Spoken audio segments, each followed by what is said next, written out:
చాలామంది విద్యార్థులైతే కంటిన్యూస్‌గా అయితే అడుగుతూనే ఉన్నారనమాట. సార్ అసలు మాకు క్రిస్మస్ హాలిడేస్ పైన ఏమన్నా అప్డేట్ వచ్చిందా సార్? ఏమన్నా అప్డేట్ వచ్చిందా చెప్పండి అనైతే ఫైనల్‌గా అయితే అటు ఏపీ గవర్నమెంట్ నుంచి, ఇటు తెలంగాణ గవర్నమెంట్ నుంచి చూసుకున్నట్లయితే గుడ్ న్యూస్ అనేది రావడం అయితే జరిగిందనమాట. హాలిడేస్ అనేటివి ఎన్ని రోజులు ఇస్తున్నారు అన్న దానిపైన అయితే మనకు క్లియర్ కట్‌గా అప్డేట్ అయితే వచ్చేసిందనమాట. ఖచ్చితంగా మీరైతే వీడియో ఎండ్ వరకు చూడడానికైతే ట్రై చేయండి. ఫుల్ డీటెయిల్స్ కూడా ఈ వీడియోలో అయితే చెప్తాను. ఇకపోతే వీడియో స్టార్ట్ చేసే ముందు మీరు కనుక 10th క్లాస్ స్టూడెంట్స్ ఈ వీడియో చూస్తున్నారా? అలాగే స్కూల్ స్టూడెంట్స్ చూస్తున్నారా? స్కూల్ స్టూడెంట్స్‌కి అయితే సో ఎస్ఏ2 ఎగ్జామినేషన్‌కి సంబంధించి, అలాగే 10th క్లాస్ స్టూడెంట్స్‌కి అయితే పబ్లిక్ ఎగ్జామినేషన్‌కి సంబంధించి సో ఖచ్చితంగా ఈ ఇయర్ చూసుకున్నట్టయితే మన టీమ్ సపోర్ట్ అయితే ఉంటుంది. ప్రతి ఒక్కరైతే పబ్లిక్ ఎగ్జామ్స్‌లో మంచి స్కోర్ అయితే చేయాలి. మీరు ఏపీ 10th క్లాసా? లేదంటే తెలంగాణ 10th క్లాస్ స్టూడెంట్సా? ఖచ్చితంగా మీరు కామెంట్ సెక్షన్‌లో అయితే పెట్టండి. ఎగ్జామినేషన్స్‌కి అయితే ఎంతో టైం అయితే లేదు.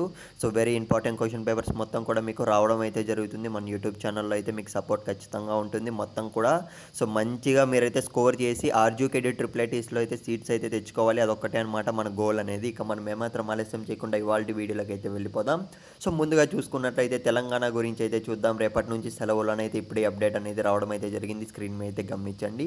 తెలంగాణలో చూసుకున్నట్లయితే 24 క్రిస్మస్ అండ్ ఈవ్ సందర్భంగా చూసుకున్నట్లయితే మనకు హాలిడేస్ అనేటివి ప్రకటించడం అయితే జరిగింది. 26వ తేదీన కూడా మనకు సో బాక్సింగ్ డే సందర్భంగా చూసుకున్నట్లయితే అది కూడా మనకు జనరల్ హాలిడేగా ప్రకటించడం అయితే జరిగింది. టోటల్గా చూసుకున్నట్లయితే ఇక్కడ 3 రోజులు సెలవులు ఇవ్వగా సో ఆదివారంతో పాటు చూసుకున్నట్లయితే 4 రోజులు అయితే సెలవులు అయితే రానున్నాయన్నమాట.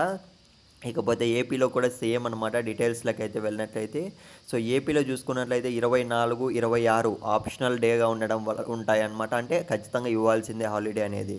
సో 25వ తేదీన చూసుకున్నట్లయితే జనరల్ హాలిడే. సో మీ ఊర్లో ఇంతకు హాలిడేస్ అనేటివి ఇప్పటికీ ప్రకటించారో లేదో ఖచ్చితంగా కామెంట్ సెక్షన్‌లో అయితే పెట్టండి.